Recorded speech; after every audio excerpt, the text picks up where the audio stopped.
வணக்கம் நண்பர்களே. அதாவது நம்ம இந்த 2, 3 நாளா பார்க்குறோம்.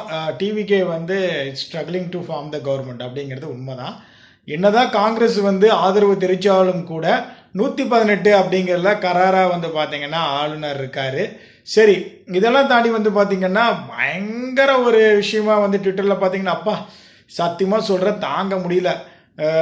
என்ன சொல்கிறது, பிபி அப்படிங்கிறது ஆக்சுவலாக பேர் 1 hour உட்காந்தாலே வந்துடும். அவ்வளோ பெரிய விஷயங்கள் ஓடிக்கிட்டு இருக்கு. என்னென்னு பார்த்தீங்கன்னா இதையெல்லாம் தாண்டி எப்படி மேலிடத்துல டிஎம்கே ஆகட்டும், ஏடிஎம்கே ஆகட்டும், டிவிகே ஆகட்டும் எப்படி தான் இவ்வளோ இதில் உட்காடுறாங்க அப்படின்னு தெரில. ஸோ அதை நான் சொல்கிறேன். என்னென்ன இப்போ பார்த்தீங்கன்னா 113 வச்சுக்கிட்டு இவங்களும் போக முடியாது. சிபிஎம் அப்புறம் சிபிஐ அதே நேரத்தில் பார்த்தீங்கன்னா பிஎம்கே கிட்டே இவங்க போக முடியல.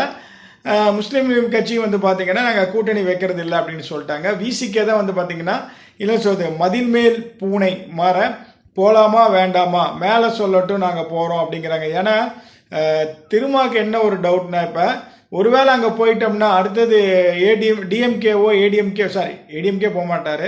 டிஎம்கே வந்துச்சு அப்படின்னா திருப்பியும் நம்மளால் ரீஜாயின் அங்கே பண்ண முடியாது அப்படிங்கிற ஒரு விஷயம் இருக்குது. ஏன்னா பொலிட்டிக்கல் அப்படிங்கிறத பொறுத்த வரைக்கும் எப்போ என்ன வேணால் மாறும். இன்றைக்கி டிவிக்கே வரலாம், ஏன் திடீர்னு அடுத்த டைம் டிஎம்கேவோ ஏடிஎம்கேவோ வரலாம், எது வேணால் வரலாம். ஸோ அரசியலில் பொறுத்த வரைக்கும் இந்த கட்சி தான் நிரந்தரமாக இருக்கும் அப்படின்னு யாருமே சொல்ல முடியாது. அப்படி இருக்குன்னு நினச்சிருந்தா காமராஜர் பார்த்தீங்கன்னா இன்னைக்கு வரைக்கும் அவருடைய ஆட்சியில் இருக்கக்கூடிய ஆட்சி தான் நிகழ்ச்சி இருந்திருக்கும். அப்படிப்பட்ட மக்கள் அப்படிப்பட்ட காமராஜரையே தோற்கடிச்ச இந்த தமிழ்நாடுன்னு கண்டிப்பாக எல்லாருக்கும் தெரியும், தெரிஞ்சுக்கோங்க. ஜென்சியோட அலையில் பார்த்தீங்கன்னா டெஃபினட்டாக டிவிக்கே ஒரு இடத்த பிடிச்சிருச்சுங்கிறதா உண்மை. அதே நேரத்தில் பார்த்தீங்கன்னா கிட்டத்தட்ட 4.5 கோடி பேரில் 1.7 ரெஸ்ட்டு பார்த்தீங்கன்னா ஃபுல்லாக திராவிட கட்சி, கிட்டத்தட்ட 65% திராவிட கட்சிகளுக்கு தான் ஓட்டும் இருக்கு. ஸோ இப்படி ஒரு எல்லாத்தையும் வச்சு பார்க்கும்போது இவங்க 118 சீட்டை இப்போ சேர்க்கறது ஒரு மிகப்பெரிய ஒரு டிராபேக்காக தான் இப்போ அமைஞ்சிருக்கு. ஏதோ படத்தில் வடிவேலு கோயிலில் பொங்கல் வாங்குவார், அவரால் சாப்பிட முடியாது, சுற்றி இருக்கிறவங்க பார்த்து எடுத்துக்குவாங்க கை உள்ளே விட்டு. ஸோ அந்த கதையாக தான் பார்த்தீங்கன்னா ஜெயிச்சாச்சு, ஆளுநர் கொடுக்கறதா ஒரு மிகப்பெரிய என்னன்னு சொல்கிறது ஒரு பிரச்சனையாக போயிட்டுருக்கு. இது எப்படி சால்வ் ஆகும்னு நமக்கெல்லாம் தெரியாது. பட் இருந்தாலும் ஏடிஎம்கே டிஎம்கே சேருது அப்படிங்கிறது கம்ப்ளீட்டாக ரூமர் தான். 2 சைடுமே தெளிவாக சொல்லிட்டாங்க. ஏடிஎம்கே என்னன்னா நாங்கள் டிவிகே சைடும் எதுவும் அனுப்பலை, நாங்களும் ரெக்வஸ்ட் எதுவும் வரலன்னு சொல்லிட்டாங்க.